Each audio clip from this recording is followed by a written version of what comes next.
மனிதனின் வெற்றி அவர் படித்த படிப்பினால் மட்டுமே அமைவதில்லை.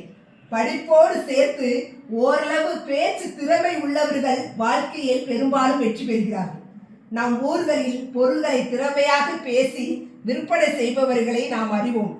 நம்மை பற்றி நம் பெற்றோர்கள் வருந்தும் போது கூறக்கூடிய வார்த்தை கொஞ்சம் கூட திறமை, அதாவது சாமர்த்தியம் போதாது இவனுக்கு என்பதுதான்.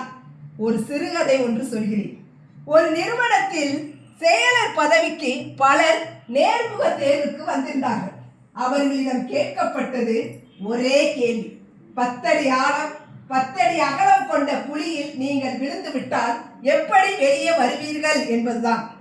ஓலமிட்டு உறக்க ஒலி எழுப்புவேன் என்றார் ஒருவர். சிறுக சிறுக முயற்சித்து ஏறி விடுவேன் என்றார் மற்றொருவர். இவர்கள் யாருக்குமே வேலை கிடைக்கவில்லை. கடைசியில் ஒருவர் கேட்டார், தாழ்ந்த மரக்கிளை ஏதாவது குழிக்கருகில் இருந்ததா? இல்லை என்றனர் தேர்வுக்குழுவினர். நான் விழுந்தது பகலிலா அல்லது இரவிலா? எதற்கு கேட்கிறாய் என்றனர் தேர்வுக்குழுவினர்.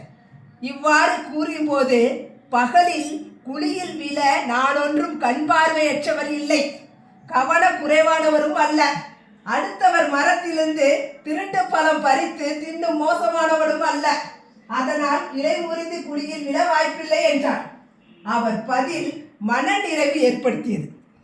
அவரது வாக்கு திறமை அவருக்கு வேலை வாங்கி கொடுத்தது. ஆக ஆளுமை என்பது ஒரு திறமை, அதுவே மிகை ஆற்றல்.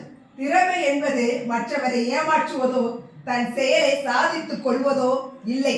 திறமை என்பது பேச்சு திறமை, அறிவு கூர்மை, தெளிந்த சிந்தனை, நம்பிக்கை, சரியாக முடிவெடுக்கும் திறமை, முடிவெடுக்கும் திறன். எந்த தொழிலாக இருந்தாலும் எல்லோருக்கும் உயர்ந்த பீடம் கிடைப்பதில்லை.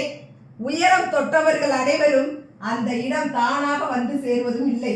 தொடர் முயற்சி, கடின உழைப்பு, புத்தி கூர்மை, சூழ்நிலைக்கேற்ப செயல்படும் திறமை, இவையெல்லாம் தான் ஒருவரை படிப்படியாக உயர்த்தி முன்னேற்ற பாதையில் நடைபோட வைக்கும். பொறுமையை விட மேலான தவமும் இல்லை, திருப்தியை விட மேலான இன்பமும் இல்லை. தோல்விகள் சூழ்ந்தாலும் இருளை விளக்கும் கதிரவன் போல அதனை நீக்கி அடுத்தடுத்த வெற்றிப்படியில் காலடி வைத்து முடியும் வரை அல்ல, உங்கள் இலக்கினை அடையும் வரை